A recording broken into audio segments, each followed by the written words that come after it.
Does our personal will reflect the universal law of divine harmony? We are a soul in evolution, not perfect, but we are perfected in and through our unfoldment. There is a soul process going on that is far larger than our personal wishes, and it is well worthwhile trying to understand what this will wants of us.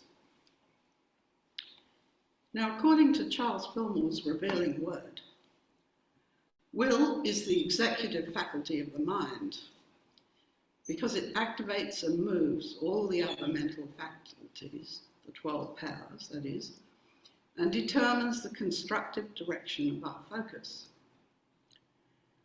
Our thoughts can either be constructive or destructive, but our thoughts are always creative of our experience.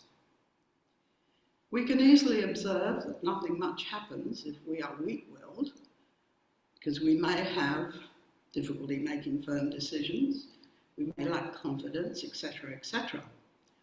On the other hand, if our will is very strong, we might be likely to show signs of willfulness, marked by taking wrong actions, forceful behaviour, and being personally obstinate. An idea can never be more than an abstract thought unless our will becomes attached to it and decides to cooperate with it, intentionally or unintentionally. This can happen either by deliberate choice or through emotions associated with fear, resentment, hatred, whatever. Have you heard the acronym for fear, which is false evidence appearing real? We can accept false beliefs without recognising that that is what we have done. This is why it's so important that we monitor our feelings and choose our thoughts carefully. Because once an idea is accepted into our thought world, it becomes empowered. When this happens, as Sue Sicking describes it, God always says yes to the choice in your mind. In fact, she wrote a whole book under that title. In personal consciousness, we do have free will. We can choose which direction we will and a choice about what we are willing for. Thou shalt also decree a thing, and it shall be established unto thee. Job 27:28. But we must understand that whatever we choose, either consciously or unconsciously, it becomes a reality for us. So we must also understand the nature of creative thought. And once we know an idea catches our imagination, we must check its validity and worth. Because if we hold on to it, that idea must sooner or later find outer expression in our lives. Now, this is the law of mind action, mind, idea, and manifestation. However, when we speak of soul unfoldment, this is something quite different. Unfoldment is a word which has a gentle tone, and we're referring to something that happens as a natural process. In a sense, it is impersonal, rather than something we consciously control. It seems the universal mind has established a process whereby our individual consciousness develops gradually, and not so much by one or two or three or a series of acts of will. It is more like an accumulation of understanding. The unfoldment process operates well beyond the realm of the visible and tangible world, and in divine order, as we grow and understand our true inner purpose. If we actively align our conscious intentions with divine will, The soul growth takes place without too much struggle. This is one of the great mysteries of life, an activity of spirit within creation. We gently unfold because there is something inherent within us that is primed for growth, and it actively seeks to develop, regardless of our will. Its promptings come from our deeper self, which desires to reveal our true spiritual character and the higher nature of Christ consciousness. All this is quite mystical, isn't it? I hope I haven't completely lost you.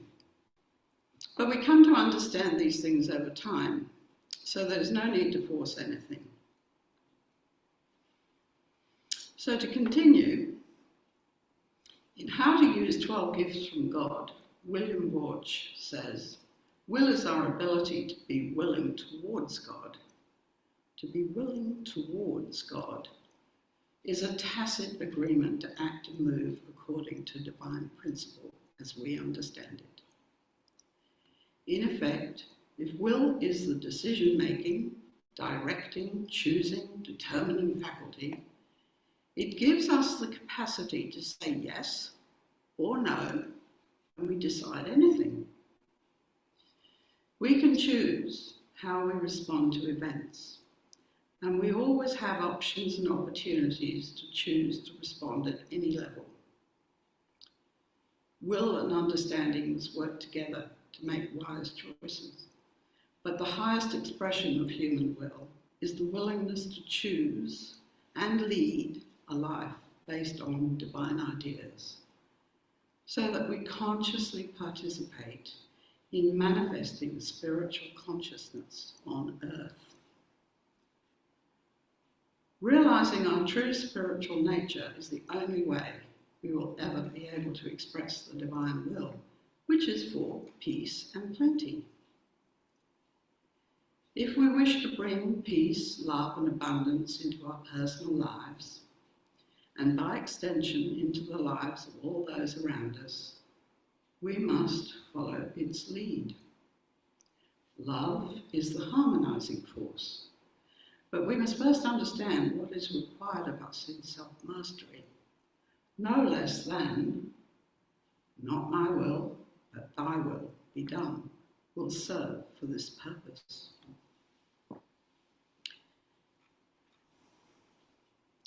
The great majority long for peace in our time. A lasting peace on earth is the foundation for universally good living conditions. Jesus promised that a heaven on earth was not only possible, but it was already established if we could but see. Jesus knew we would have to learn how to overcome the world of appearances and gain understanding through spiritual insight. He said the desired state would be brought about by our faith and belief. And if we asked for our good from a position of faith and act on the belief that we have already received what we asked for, we would have it, because it was the Father's good pleasure to give us the kingdom, meaning that this was the law. It would be given because that is how the law of conscious creation works. Good is in fact always freely available to us for those who have eyes to see and ears to hear. If our heart's deepest desire is for lives reflecting of inner and outer peace, the ego and the operation of personal will must be getting in the way. We can increase our comprehension of how will and understanding must work together to balance our state of being. But we often have the false impression that our personal will can operate independently of divine will, and that we are empowered to create everything ourselves. In Christian healing, Charles Fillmore, co-founder of the Unity movement, had this to say.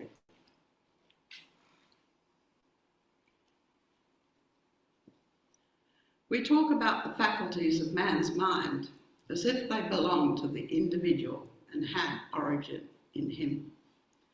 But in truth, man exists in one invisible mind. He may assume to have a mind of his own, but his origin and destiny are in God mind.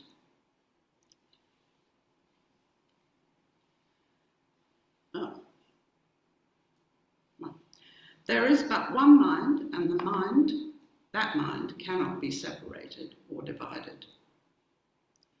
In analysing these faculties and in establishing their relation to the individual consciousness, we should clearly understand that they are never separated from the principle, the divine mind. Through appropriation, through expansion and growth in consciousness, will and understanding would seem to have their source in individual man, but no. However adapted by man, these two faculties can never be divorced from the mind of being, in which they exist as essential members of its wholeness.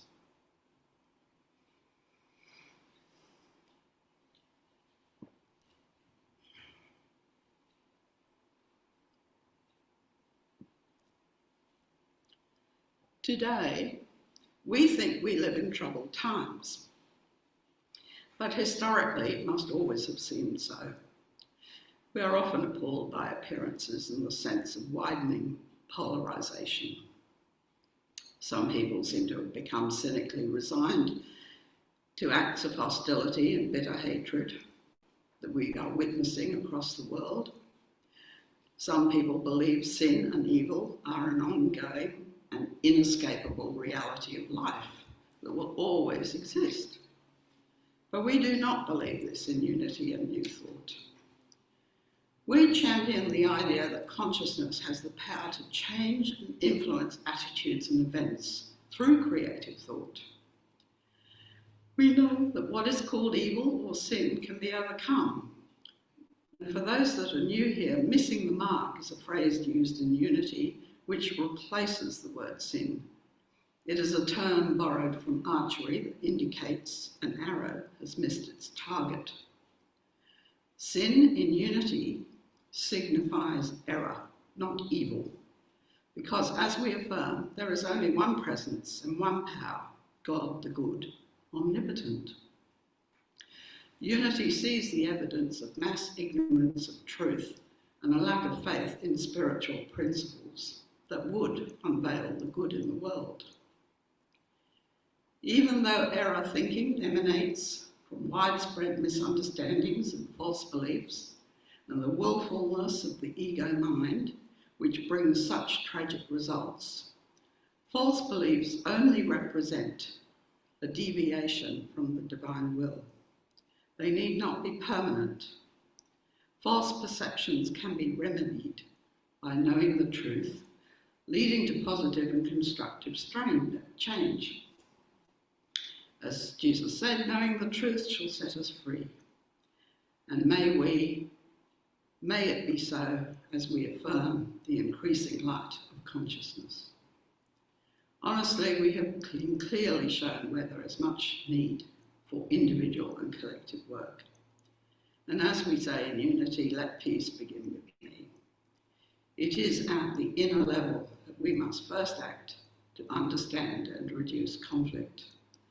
We cannot hope to reform the social world if we do not understand how to reform our own world. We must accept responsibility and simply unify under inner forces of divine will.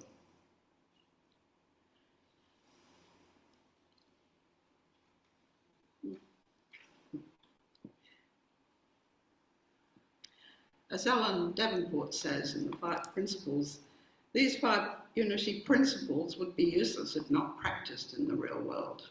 But notice, 4 of the 5 are about shifting consciousness before changing behaviour.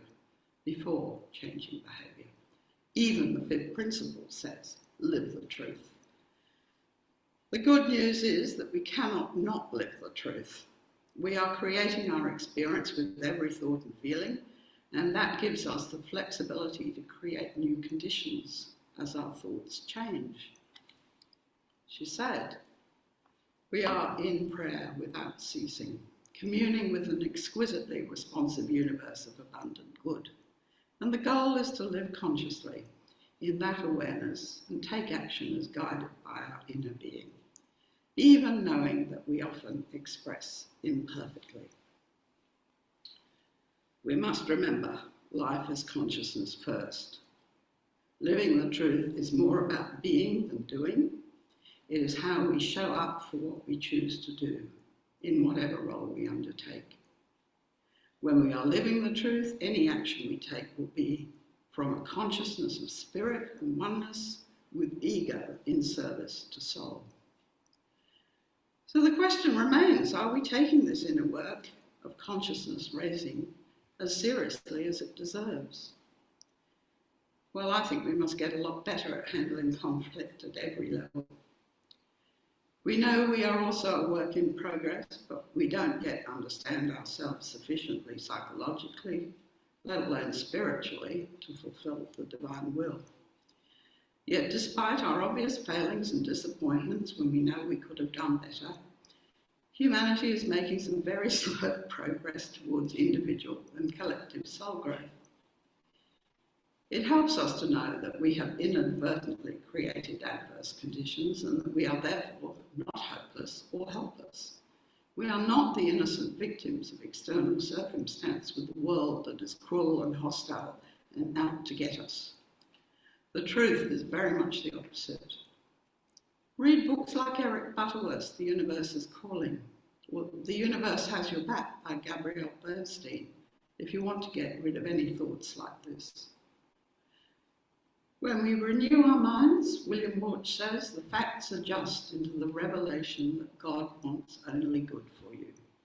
So we need to encourage ourselves much more when the facts seem negative. Willfulness is always destructive and lacks the courage to depend on God for having needs met. And at the same time, ignores spiritual laws. It includes self-determination and takes credit for all it has accomplished, acting according to facts that are presented in the outer, not according to intuition and spiritual guidance. And in contrast, willingness acknowledges the outer facts, but moves according to inner instruction.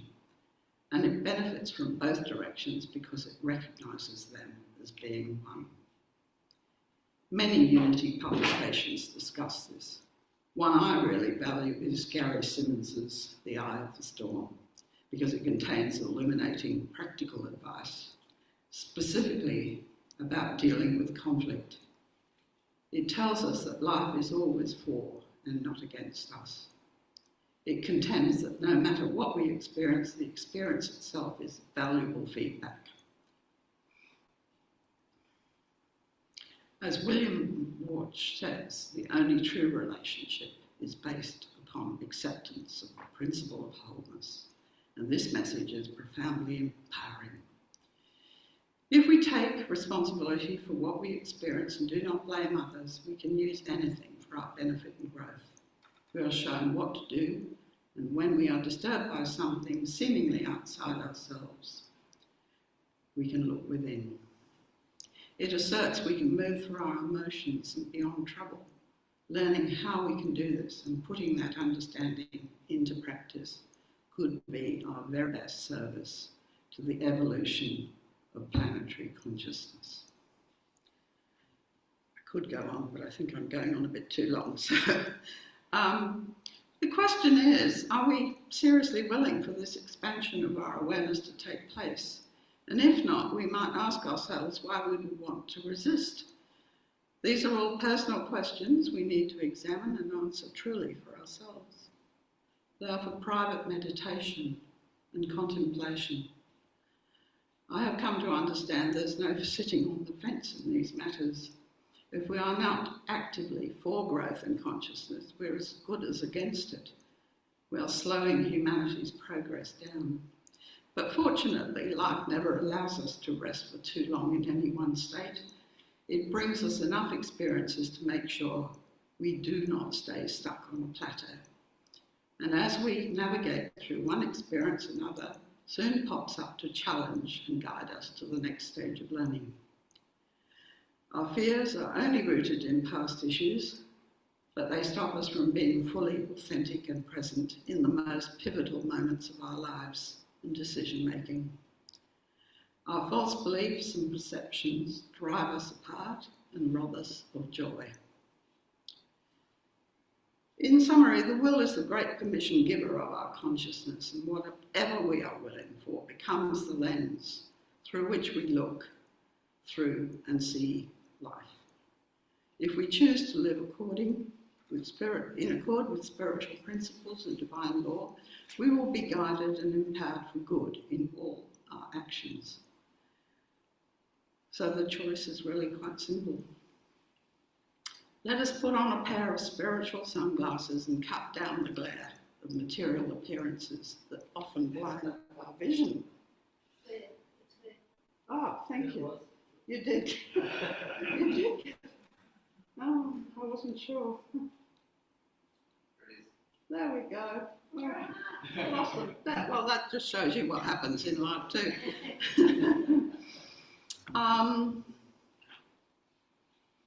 Yeah, thank you, Jeanette, for doing that. I'm sure you get the message. This truly is a wonderful world. Appreciation and gratitude will positively impact and shape everyone's lives. And if we are on the right trajectory with will, all the good that already is shall become manifest. Thank you all for your presence here today and listening. Namaste.